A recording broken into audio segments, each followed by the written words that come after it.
Oggi a Dai Roma News. Passi indietro per Zalewski. I Friedkin non vendono. Aspettando il centravanti.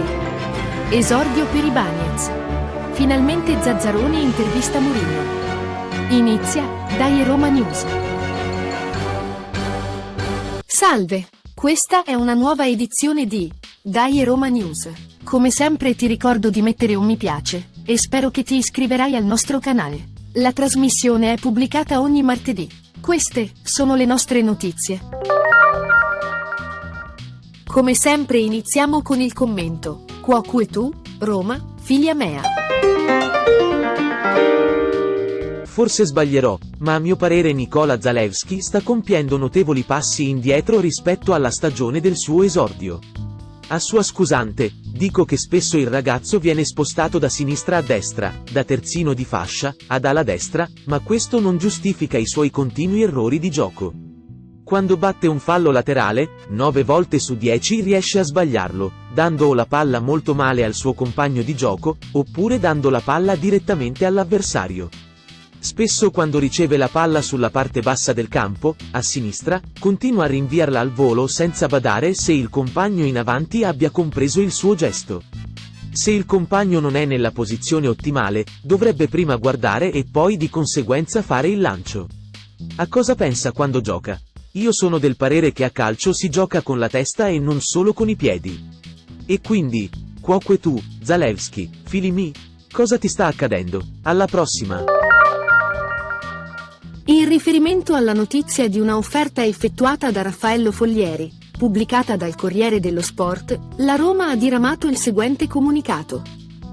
In merito a quanto apparso su alcuni organi di stampa, l'AS Roma precisa di non avere ricevuto allo Stato, neanche per il tramite di NIP Roma Holding Srl, alcuna offerta per l'acquisizione del club. Il gruppo Friedkin comunica, inoltre, di non avere alcuna intenzione di cedere il club. Saranno valutate azioni legali nei confronti di chi intende destabilizzare il club e il gruppo per ottenere visibilità personale. Noi possiamo aggiungere che sono settimane, se non mesi, che sia il Corriere dello Sport, sia fantomatici personaggi dell'etere romano, affermano che la proprietà della Roma è intenzionata a vendere la società. Al momento non risulta nulla di concreto. Quindi, ai posteri l'ardua sentenza. Il prossimo commento è il punto del mister.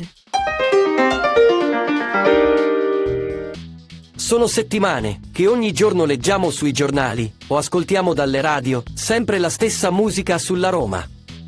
La squadra non ha ancora un attaccante. Nel frattempo sono stati accostati alla Roma decine di attaccanti dai vari giornalisti ben informati.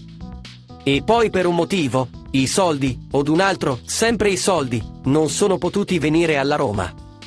Secondo alcuni siamo alla canna del gas. Adesso si dice e si legge che il calciomercato della Roma è un fallimento.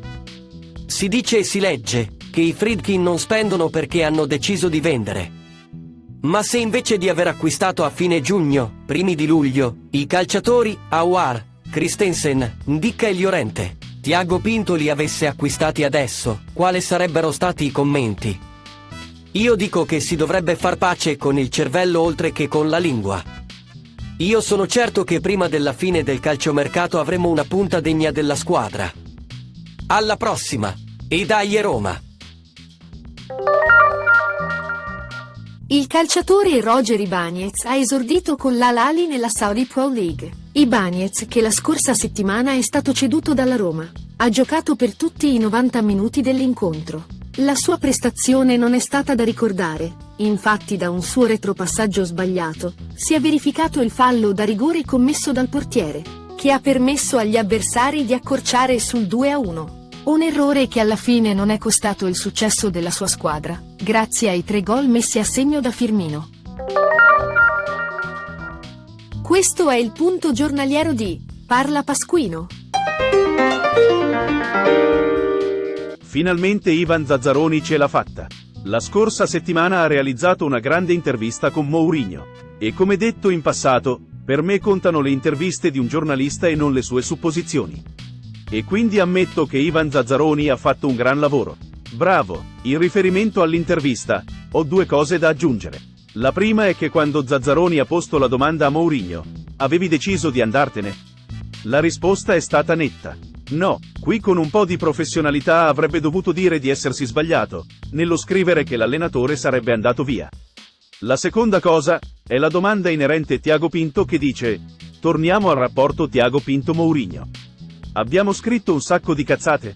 Anche qui risposta secca di Mourinho. Sì, anche con questa risposta Zazzaroni avrebbe dovuto ammettere lo sbaglio, e non un semplice, grazie, presenterò. E con ciò, ho detto tutto. E quindi, dai Roma! Questa era l'ultima notizia. Se ancora non lo hai fatto, metti un mi piace. E ricorda di iscriverti al nostro canale. Se vuoi seguirci, noi pubblichiamo ogni martedì. A risentirci alla prossima edizione di Dai Roma News.